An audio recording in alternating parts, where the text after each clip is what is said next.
Welcome to Car and Driver's Lightning Lap. Our annual track test, we traveled to Virginia International Raceway, or VIR, to lap the hottest performance cars of the year. And unlike our other tests, at Lightning Lap, all we care about is a car's lap time.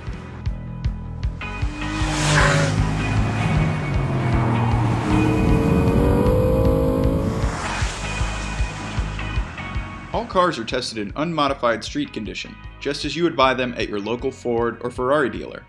When possible, we request that the cars be fitted with the highest performance options available to the buyer. We roll these options into what we call the base price.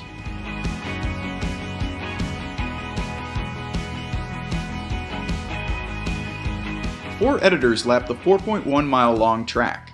Each editor is assigned to drive a group of cars, but we also drive each other's cars to make sure that we're getting the best possible times. To record lap times as well as vehicle speed, lateral G, and sector times, we use a GPS-based RaceLogic V-Box. Now that you're up to speed, let's take a look at the cars in the LL2 category. The Lightning Lap 2 category is for cars between $30,000 and $60,000. This year, 3 cars competed for LL2 honors: the Chevrolet Camaro SS 1LE, the BMW 335i, and the Chevrolet Camaro ZL1. Let's see how they did. Putting a bone stock lawyer's taxi on the track reminds us why the BMW 3 Series continues to warm our cockles. Whatever cockles are. This year we tested the new 3 Series. It's our first experience with the so-called F30 generation at VIR. The new car proved to be only 0.6 of a second behind the more powerful E90-based 335IS we tested last year. Compact and crouched on a wide stance, the 3's balance is sublime, and the power seems perfectly matched to the chassis and available grip. From the throttle to the brake to the steering wheel, the controls are finely tuned and taut with no lost motion or inaccuracy. It's easy to take the 335i to the ragged edge and keep it there.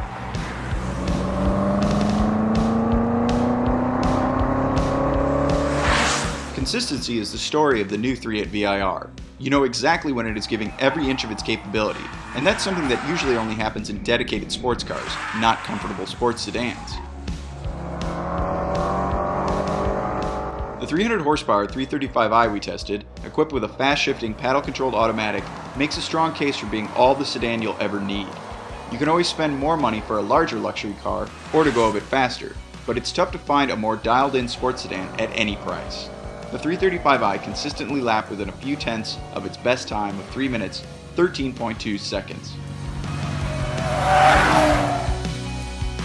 We previously tested the 426 horsepower Camaro SS at Lightning Lap, but it's back this year because of a new handling package dubbed 1LE.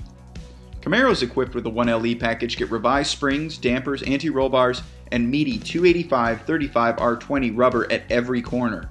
The result is an SS that feels and handles a lot like the mighty ZL1.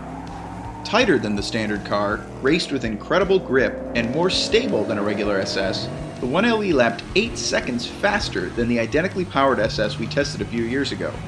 In the uphill S's of Sector 2, the 1LE came in second place and was only a tenth behind the Ferrari 458.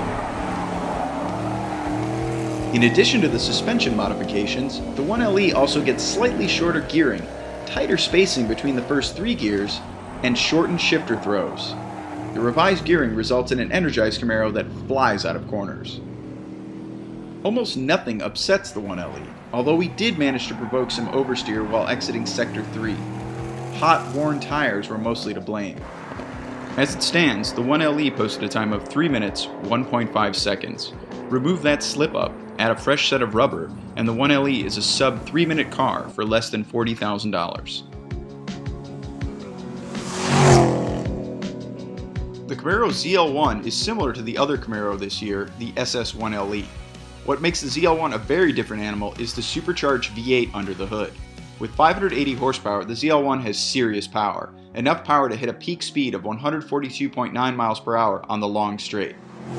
But the ZL1 isn't only about straight line speed. Like the 1LE, the ZL1 is equipped with a predictable chassis that gives the driver unwavering control.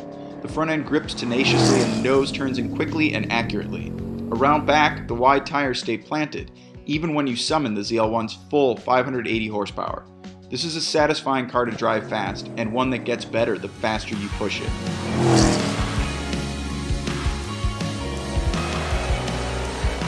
A look at the sector times reveals the ZL1's power advantage over the 1LE, except for Sector 2. In the uphill S's of Sector 2, the ZL1 wasn't as quick as the 1LE.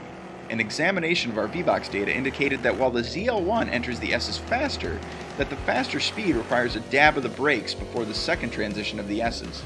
On our hot lap, we probably held the brakes a little longer than necessary. Despite losing a fraction of a second in the uphill S's, the ZL1 still turned in a blistering time of 2 minutes 57.5 seconds. Quicker than the 1LE, no big surprise there. What's surprising was that the ZL1 turned in a better lap time than the more powerful Ford Shelby GT500. In this case, the ZL1's handling excellence trumps the GT500's incredible horsepower. These are the times of the 3 cars in the LL2 class. And here are the results of all the cars we tested at this year's Lightning Lab. Be sure to watch the rest of our videos from Lightning Lab. Thanks for watching.